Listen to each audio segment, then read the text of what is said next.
What is up YouTube, and welcome to this Rick and Morty Season 5 breakdown, recap and review. So after one of the worst episodes, possibly if not the worst episode of the entire show, we got this one which was, I guess, okay. It had some very, very funny moments, but I feel that this season has seriously lacked the classic Rick and Morty going on adventures together energy that obviously we had over the past seasons. As we had in the promo, it's guys' night with Rick and Jerry hanging out together, but as expected, it is all just a trick as Beth heads out to sort out pregnant horses at the rodeo due to Barry White being played, as Summer and Morty aren't allowed to have friends over. Although Morty does have a friend over, the new kid calls Bruce Chutback, and herein lies a reference to the title, which is a reference to George Lucas's film American Graffiti. Yes, he did do other things in Star Wars.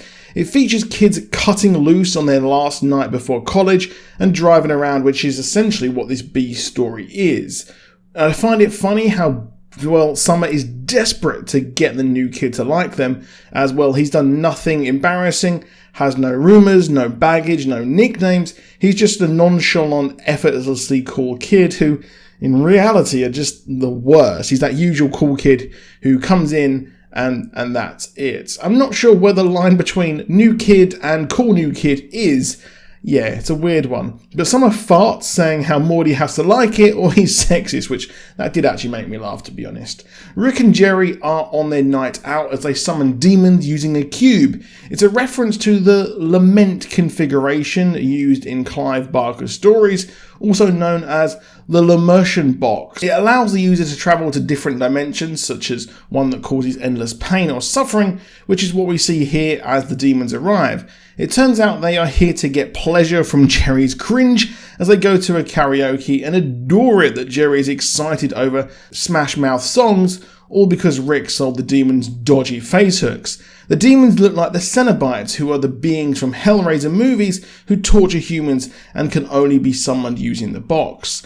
Bruce arrives as Morty stumbles through trying to woo him, so to speak, and even offers him sofa wine and grapes and shows interdimensional cable, and we do see an advert for the story train once again. Now Summer, usually the cool one, swoons over classic Snake, and I laughed how Morty stammers was like, feel free to have a grape, which did make me laugh. They decide to get Rick's stuff, and well, Rick has done a Dennis Nedry here from Jurassic Park saying, but Bruce finds the ship outside and they can't get on as they need Rick. But I liked how Summer referenced Season 2 Episode 6 saying, what about Keep Summer Safe, which was an episode where she was protected by the ship.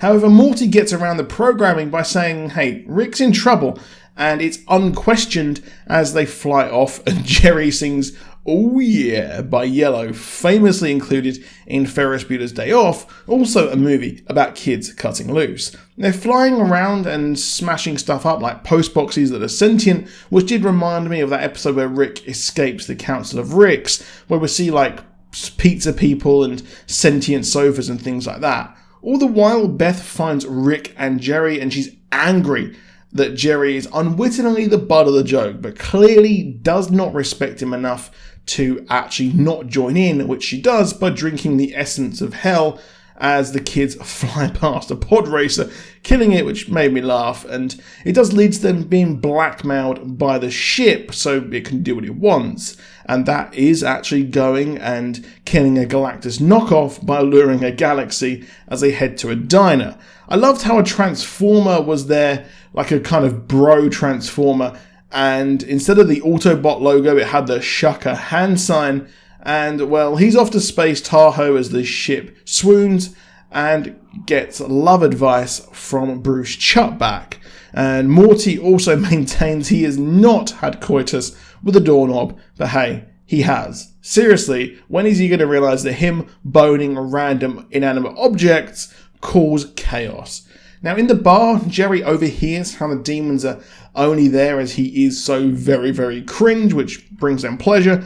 And I thought it was funny that while Hellraiser is, all about pain, here it's about social cringe, which can be worse.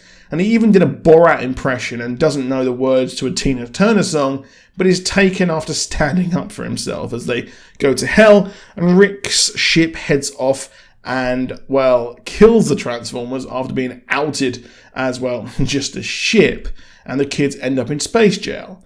But I liked it how Rick and Beth go to save Jerry, leading to them being captured, and the whole infinite loop of pain giving them pleasure, which gives them pain, was hilarious as they all escape to a school where I just imagine these people, these demons, just learning about kind of pain and pleasure in school. It's a weird one, as Rick says he's done with the whole Addams Family thing. It makes a literal machine gun fueled by cringe, but in a twist, powers it himself by saying how he loves Jerry. I did not expect that, as it's a very weird one, as Jerry is not a good person because he's always given the chance to kind of change or survive or prove himself to be a hero, but he always becomes self-serving. It's just an absolute weird one there. But he did say, or at least Rick did say, that his love is an extension of his daughter's love. So it's kind of like he has to because he loves his daughter. Now in Space Jail, the kids have the ship, and, well, it comes in after being taken over a lawyer whose name is Alison Hannigan, no relation, obviously referencing the actress Alison Hannigan, who was in Buffy, American Pie and How I Met Your Mother. And they have to pin it all on Bruce, which they consider as they think he's a dick, but they say it's not his fault as they project themselves and their insecurities on him as the shape escapes and blows everything up in one last cut moment. And they make it home before Rick can find it, and, well, Rick can smell adventure.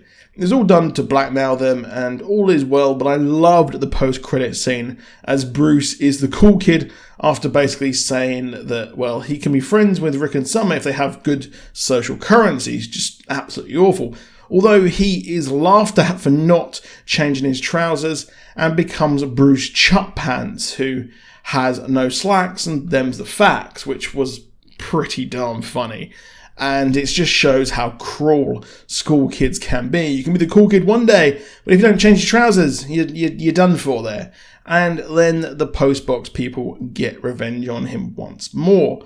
Now, this was an okay episode. Moments of it did make me laugh. It's by no means a classic. It wasn't as clever as it could have been, but it was just harmless fun. And to be honest, it was a nice sorbet palate cleanser after last week's atrocious episode. But I'm looking forward to next week and the rest of the season. I just really want more Rick and Morty together adventures, because that's really what makes the show so great. However, I will be doing a breakdown of the promo tomorrow for you, and I will be doing a video on the Flash Season 7 finale on Wednesday, as there's no Loki. However, that is it for this video, so please do drop a like down below, do subscribe with notifications on, and I'll see you soon, and goodbye.